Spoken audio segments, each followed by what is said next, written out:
I guess you never really know when your life's about to flip upside down, do you? It's not like there's a warning sign, blinking in neon lights, saying, hey, watch out. You're about to make a series of choices that'll lead you down a path you never intended. No, it sneaks up on you, disguised as mundane evenings and the same old conversations about what to have for dinner or which movie to watch for the umpteenth time. I was living what you'd call the dream. Married to the perfect guy, tall, dark, handsome, and not just in a cliché kind of way. He was the real deal. Successful, kind, and the kind of man who remembered anniversaries and brought flowers for no reason. Our friends envied us, my parents adored him, and on paper, we were the golden couple. But here's the thing about perfection, it's suffocating. I started feeling this itch, a restlessness that whispered, is this it? Then, at a work conference in Chicago, I met Alex. Alex was the antithesis of my husband.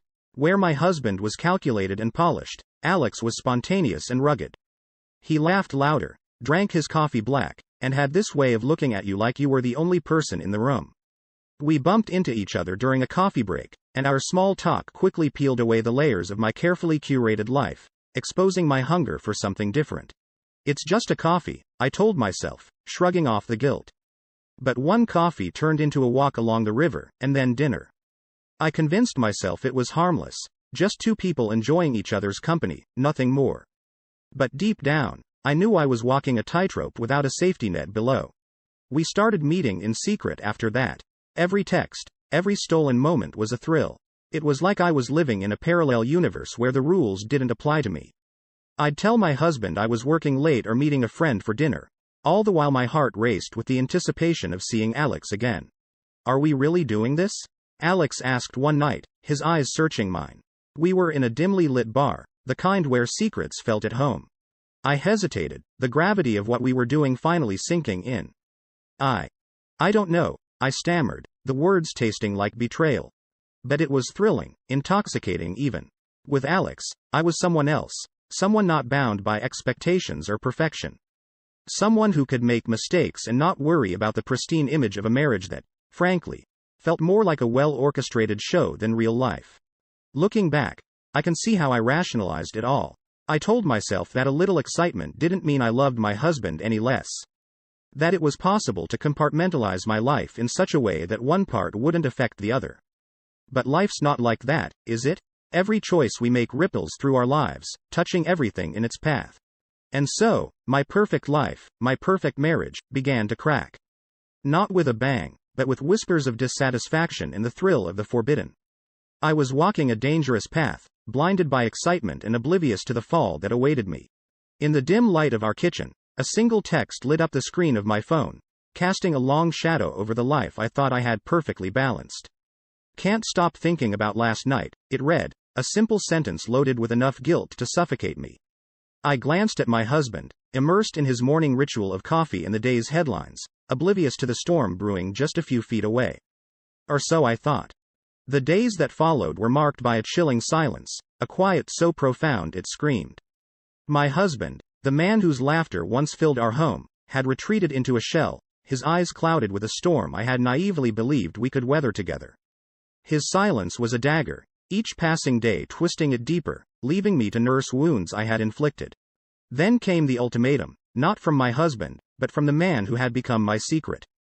It's him or me, he demanded, his voice a mix of desire and desperation. He painted a picture of a life unrestrained, promising passion, freedom, and excitement. For a moment, I was tempted, swayed by the allure of a life different from the one I had meticulously built over the years. But in that temptation, I found clarity. I realized it was not a new life I craved, but a spark I thought I had lost. The decision to end the affair was both liberating and excruciating. With a heart heavy with regret, I chose my husband, my home, our life. But fate, it seems, had a different plan. The day my husband found the receipt was the day our world stood still. It was just a piece of paper, but it might as well have been a bomb, exploding the life we had built together. He held it in his hand, his face a mask of pain and betrayal, as he asked the question I had dreaded. Is there something you want to tell me? The confrontation was inevitable, the words spilling out in a torrent of tears and apologies. I begged for forgiveness, for a chance to repair the irreparable. But as I looked into his eyes, I saw the depth of his pain, a reflection of the trust I had shattered. Our kitchen, once a place of warmth and laughter, had turned into a courtroom, with me standing trial for a crime I could not deny. My husband's pain was palpable, his anger justified. He listened in silence as I pleaded my case, the weight of my betrayal hanging between us. In that moment, I realized the true cost of my actions, a price far greater than I had ever anticipated. As he walked away, the finality of his silence was a sentence in itself. The man I had vowed to spend my life with, to love and cherish, had become a stranger, his heart closed to the apologies that came too late. The realization that I had lost him, not to another, but to my own selfish desires, was a burden I would carry long after the last words were spoken. That night, the air in our living room felt heavier than ever, charged with an electricity that signaled the storm to come. I'd rehearsed what I would say 1,000 times over, but as I stood there, facing him, every word deserted me. His eyes, once warm and inviting, were now cold barriers I couldn't penetrate. "I'm so sorry," I began, my voice trembling, betraying the guilt that gnawed at my insides. "It was a mistake. A terrible, unforgivable mistake." He just stood there, silent, a statue in the dim light, the only sound between us the ticking of the clock on the wall, marking each second of my downfall. I wanted him to yell, to scream, to give some sign of the love we once shared, but there was nothing. Just silence and a look that cut deeper than any words could. "I know I've broken us," I continued, my voice barely a whisper, "but I'll do anything to make this right." Still, he remained silent, his expression unreadable, a wall I couldn't scale. After what felt like an eternity, he turned and walked away, the soft click of the door echoing like a gunshot in the night. The days that followed were a blur of isolation. He moved through the house like a ghost, his presence a constant reminder of the chasm between us. Meals were eaten in silence, and conversations were non-existent. I was a stranger in my own home, my only companion the guilt that clung to me like a second skin. And then, the messages started. At first, I thought they were a cruel joke, texts from an unknown number hinting at secrets only he and I knew. "How does it feel to live a lie?" One read. "Your perfect life, unraveling thread by thread," said another. Each message was a needle, pricking at the fragile bubble I'd enclosed myself in. I tried to tell myself it was just someone's sick idea of revenge, but deep down, I knew. He was behind it, orchestrating my public downfall with the precision of a maestro. The revelation came crashing down one Sunday morning, the day my affair became the headline of our small town's gossip mill. Friends I'd known for years looked through me, their eyes filled with a mixture of pity and disdain. My family, once my rock, became distant, their disappointment a heavy cloak around my shoulders. The realization that he had exposed me, not in a fit of rage but as a calculated move to ensure my maximum humiliation, was a blow I hadn't anticipated. He'd taken the secret that bound us in its ugly grip and turned it into a weapon, aiming it straight at my heart with unerring accuracy. Each whispered word behind my back, every sidelong glance, was a reminder of the life I'd shattered, the love I'd squandered. In the solitude of our home, now a prison of my own making, I replayed our last conversation over and over, searching for some clue, some hint of the pain I'd caused. But all I found was the memory of his silence, a void that swallowed my pleas for forgiveness whole. The man I'd married, the man I'd vowed to spend my life with, was gone, replaced by a stranger with a heart bent on revenge. As I faced the wreckage of my life, the isolation became my shadow, a constant reminder of the cost of my betrayal. The messages, once cryptic threats, had become the chorus to my daily existence, a soundtrack to the unraveling of my world. And through it all, he remained silent, a specter of vengeance, his plans hidden in the shadows, waiting to deliver the next blow in a battle I'd already lost. Hey everyone, I hope you're enjoying the video so far. If you do, please take a moment to hit that like button. It really helps me out and lets me know you appreciate the content. Also, if you haven't already, consider subscribing to the channel. Subscribing is a great way to stay updated with all the latest videos and to be part of our growing community. It's quick, it's free, and it ensures you won't miss out on any upcoming content. So go ahead, smash that like button and hit subscribe.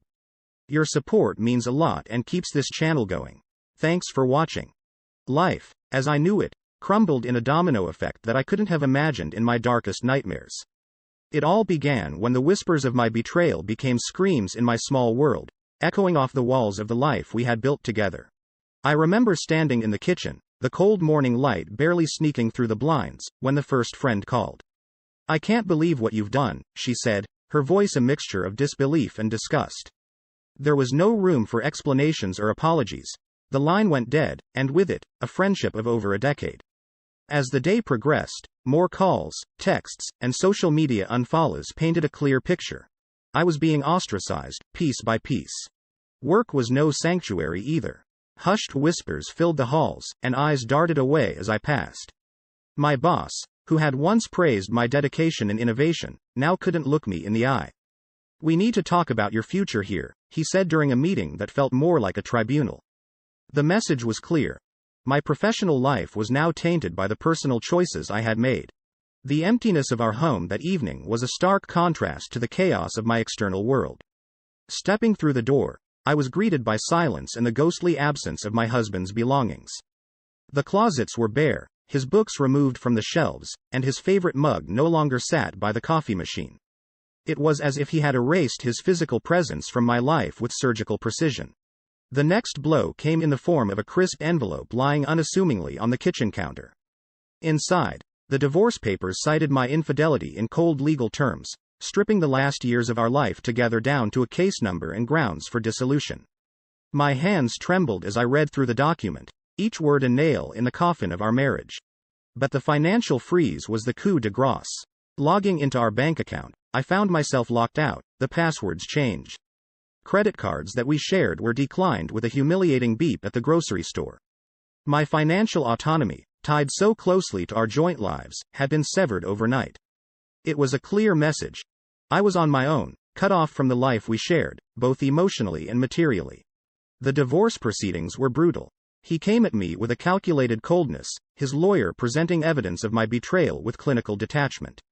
Each session left me more drained, fighting for scraps of my former life, while he seemed intent on leaving me with nothing. It wasn't just a legal battle. It was a declaration of his pain and anger, a way to wield control where he no longer had any. As I navigated this gauntlet of loss and humiliation, I realized the depth of the chasm between us. The man I had married, whose warmth and love had once enveloped me, had become an implacable stranger, using the law as his weapon of revenge. My betrayal had not just broken his heart, it had obliterated any semblance of mercy he might have had for me. In this new, lonely reality, I was forced to confront the consequences of my actions. The loss of friends, the tarnishing of my career, the dissolution of my marriage, and the financial ruin were not just punitive measures. They were the inevitable fallout of the choices I had made. As I stood amid the ruins of my life, I realized that the journey ahead was one I would have to walk alone, a path defined by the harsh lessons learned in the wake of my betrayal. The air feels different when you've lost everything, it's heavier, almost suffocating. That's how it felt stepping out of the only home I'd known for years, now just a memory filled with ghosts of a life I'd squandered. My financial security, my social standing, my marriage, all gone, evaporated like mist under the harsh glare of my choices. Walking down the street, a bundle of my remaining possessions clutched in my arms, I couldn't help but replay the moment that led me here. It was supposed to be a fresh start, a chance to rebuild from the ashes of my betrayal. But every step felt like wading through quicksand, the weight of my actions dragging me deeper into despair. Then, it happened. A chance encounter that felt like a twist of fate, or maybe just a cruel joke. I saw him, my estranged husband, across the street. He was exiting a cafe, laughter echoing from his companions, a stark contrast to the loneliness that clung to me like a second skin. Our eyes met, and for a fleeting moment, I thought I saw a glimmer of the man I married. But as quickly as it appeared, it vanished, replaced by an icy veneer of indifference. He turned away, treating me as nothing more than a stranger he'd passed by on the street. The finality in that gesture was a knife to my heart, severing any lingering hope of reconciliation. I wandered the city for hours, aimless and lost, until I found myself sitting on a park bench, the cold biting through my thin jacket. It was there, amidst the backdrop of my shattered dreams, that he found me. A man, no more than a shadow at first, approached with a proposition that reeked of desperation and revenge. He claimed to have been wronged by my husband, a story of betrayal that mirrored my own, yet twisted into something darker. He spoke of an alliance, a way to strike back at the man who'd become the embodiment of our mutual grievances. My initial reaction was to recoil, to reject this stranger and his talk of vengeance. But there was something intoxicating about the idea of reclaiming some semblance of control, of not being the only victim in this sordid tale. The conversation we had was a dance around morality, each word heavy with the gravity of our proposed undertaking. He promised me revenge, a way to make my husband feel the depth of pain he'd inflicted upon me. And in my weakest moment, I found myself considering it. The thought of turning the tables, of not being the only one to lose everything, was a balm to my wounded pride. But even as we plotted in hushed tones, a part of me recoiled. This wasn't me, or at least, it wasn't who I used to be. I'd sought reconciliation, not out of hope for revival, but for closure, a way to say goodbye to the life I'd ruined with my own hands. And here I was, contemplating a descent into a cycle of revenge and bitterness.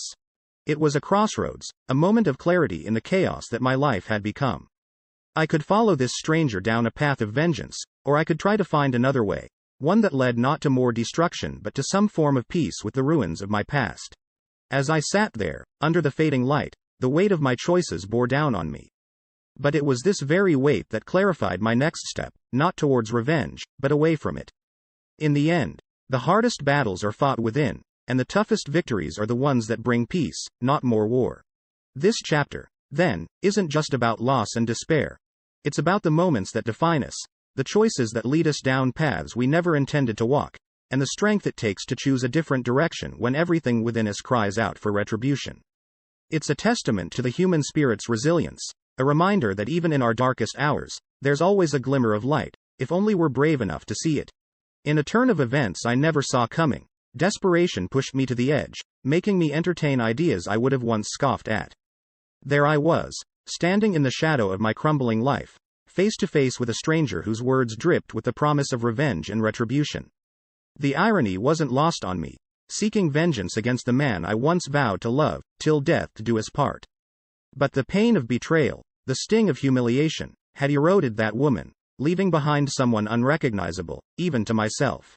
Think of it as righting a wrong, the stranger coaxed, his voice smooth, persuasive. His offer was a serpent's apple, tempting yet laced with poison.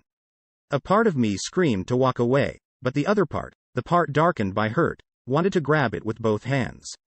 After moments that stretched into eternity, I nodded, sealing a pact I knew would only end in more heartache. Weeks passed, and the stranger's plan unfolded. He was meticulous, ensuring I played my role to perfection, all while keeping his true intentions hidden under a veil of camaraderie. But the cracks soon began to show, revealing glimpses of a motive far removed from my own. It hit me one evening, the truth unveiling itself in a cascade of lies and manipulations. The stranger wasn't after justice. He was using me as a pawn in a vendetta against my husband, a vendetta born from shadows of the past I knew nothing about. The realization was a gut punch, the air leaving my lungs in a whoosh. I confronted him, anger and betrayal fueling my courage. "You lied to me," I accused, my voice steady despite the turmoil inside. His response was a cold smile, a predator baring its teeth. "Did I? Or did you hear what you wanted to hear?" The threat in his voice was palpable, a dark cloud that threatened to engulf me. From that moment, my world became a prison of paranoia and fear. I saw shadows in every corner, flinched at every phone call, jumped at every unexpected sound. The stranger's threats escalated, each one more menacing than the last, a noose tightening around my neck. I was drowning, gasping for air in a sea of my own making. In my darkest hour, with options dwindling and hope a distant memory, I did the unthinkable. I reached out to my husband. The call went to voicemail, and I poured my fear and desperation into the message. "Please, we need to talk. It's about your safety," I pleaded, knowing it was a Hail Mary at best. To my surprise, he called back. His voice was a balm to my frayed nerves, even as we danced around the elephant in the room. We agreed to meet, a tacit acknowledgement of the gravity of the situation. As I hung up, a sliver of hope pierced the gloom, a hope quickly smothered by the realization of what awaited us. The meeting was tense, a standoff not just against the stranger but against the remnants of our shattered relationship. We were two people, bound by a shared adversary, navigating a sea of mistrust and hurt. But in that moment, facing the storm together, I saw a glimpse of the man I married, the man I betrayed. As we parted ways, the finality of our situation settled around me like a shroud. The path I had chosen, driven by pain and a desire for vengeance, had led me here, to a place of no return. The stranger's threats, my husband's cautious alliance, and my own unraveling painted a stark picture of the consequences of my actions. In seeking revenge, I had lost not just my husband but myself as well. The story wasn't over yet, but as I walked away from our meeting, the chapters yet to be written felt heavy with dread. The appeal for help had bridged a gap, but it was a temporary fix, a band-aid over a wound too deep to heal. The journey ahead was uncertain, fraught with danger in the shadows of past mistakes. But one thing was clear. The road to redemption, if it existed, was a path I had to walk alone. It felt surreal, reaching out to the man I had betrayed, the man whose life I had turned upside down with my selfishness. Yet, here we were, united by a common threat, a stranger whose vendetta had forced us into an uneasy alliance. The call to meet him was a mix of desperation and a sliver of hope, hope that maybe, just maybe, we could put aside our past, if only for a moment. Standing beside my husband, facing the stranger, was a moment fraught with tension. The air crackled with it, every word, every glance loaded with unspoken accusations and regret. The stranger, with his menacing demeanor, represented more than just a physical threat. He was the embodiment of the chaos my actions had unleashed. The confrontation was tense, a high-stakes game of cat and mouse. Words were exchanged, threats levied, but in the end, the stranger's plans unraveled. Together, my husband and I managed to neutralize the threat, a testament to what we could achieve when we set aside our grievances. Yet, as the dust settled, the chasm between us seemed wider than ever. The temporary truce had served its purpose, but it was clear there was no going back to the way things were. The final parting was a somber affair. My husband's words were a dagger to the heart, a clear declaration that our temporary alliance changed nothing. "This doesn't change what happened," he said, his voice devoid of warmth. "It's better if we go our separate ways." And just like that, the last thread connecting us was severed. The decision to leave the city came naturally after that. There was nothing left for me there, no husband, no friends, no semblance of the life I once led. Starting over was a daunting prospect, but it was also a chance to leave behind the shadows of my past. The struggle to rebuild was harder than I anticipated. My reputation preceded me, a scarlet letter that was impossible to hide. Jobs were hard to come by, whispers followed me, and doors that were once open now remained firmly shut. But through sheer determination and a bit of luck, I managed to find a modest job and an apartment, a far cry from my previous life but a start nonetheless. In this new beginning, stripped of the trappings of my old life, I found a semblance of peace. The job was mundane, the apartment small and nondescript, but it was mine. It was a chance to build something new, something untainted by the mistakes of my past. Reflection became a constant companion in those days. I thought about the choices I had made, the paths I had chosen, and the catastrophic impact they had on those I loved and myself. The journey from a seemingly perfect life to this point had been fraught with pain and loss, a stark reminder of the consequences of betrayal. In the quiet of my modest apartment, I contemplated my journey. The road had been long, filled with mistakes and lessons learned the hard way. The reflection was not easy, each memory a reminder of the cost of my actions. Yet, it was necessary, a step towards understanding and, hopefully, forgiveness. The path ahead was uncertain, the future a blank canvas. The scars of the past would always be a part of me, a reminder of the lessons learned. But in this new beginning, there was hope. Hope for redemption, hope for a future where the mistakes of the past no longer defined me. It was a chance to start over, to rebuild from the ground up. And perhaps, in time, I would find peace, not just with the world, but with myself. The day I found out my husband had remarried felt like a sucker punch to the gut. The news came through the grapevine, a casual mention that turned my world upside down. He had moved on, completely and utterly, while I was still picking up the pieces of the life I had shattered.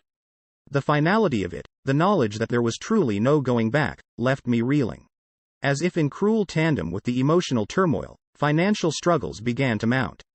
The divorce, a process I had naively thought would be straightforward, left me drowning in debts I hadn't anticipated. Lawyer fees, settlements, debts that we had once shared but now were solely mine to bear. Each new bill was a reminder of the cost of my choices, a ledger of loss that seemed to grow by the day. The realization of what I had lost hit me hard: love, respect, security. It wasn't just the material possessions or the financial stability, but the intangible things. The trust of a partner, the warmth of a shared bed, the shared dreams that would never come to fruition. I had gambled everything on a fleeting moment of selfishness, and the cost was more than I could have ever imagined. Amidst this whirlwind of loss and regret, an old friend reached out. One of the few who hadn't deserted me, who looked past my mistakes with a kindness I felt I no longer deserved. "Let me help you," she offered one day over coffee, her eyes full of genuine concern. It was a lifeline, a glimmer of support in an otherwise dark time. But pride, that stubborn companion, reared its head. How could I accept help after everything I had done? My mistakes were mine to bear, my path to walk alone. "I can't," I said, the words tasting like ash in my mouth. "I need to do this on my own." The look of disappointment in her eyes was clear, but she nodded, respecting my decision even as it drove another wedge between me and the world. Loneliness became my constant companion, a shadow that followed me through the empty days and even emptier nights. My actions had alienated those who once cared, leaving me to navigate the aftermath alone. The silence was deafening, a stark reminder of the cost of my choices. In the end, the story doesn't offer redemption or a neatly tied-up conclusion. Instead, it ends with me, standing alone in my small apartment, looking out over the city. The realization that I'm irrevocably alone is a weight I can't seem to shed. My choices have led me to this point of no return, a place where the chance for redemption is just a distant, unreachable dream. The city lights twinkle like stars, a beauty that feels mocking in its indifference. The night is quiet, a stark contrast to the turmoil within. This is the bed I've made, a bed of thorns and regrets. And as I stand there, the bitter truth settles in. There's no going back, no undoing the past. The only way forward is to live with the consequences of my actions, to face each day knowing that this loneliness, this isolation, is the price of my choices. And so, the story ends not with a new beginning, but with a stark acceptance of reality. A realization that some choices, once made, cast long shadows that shape our lives in ways we can never fully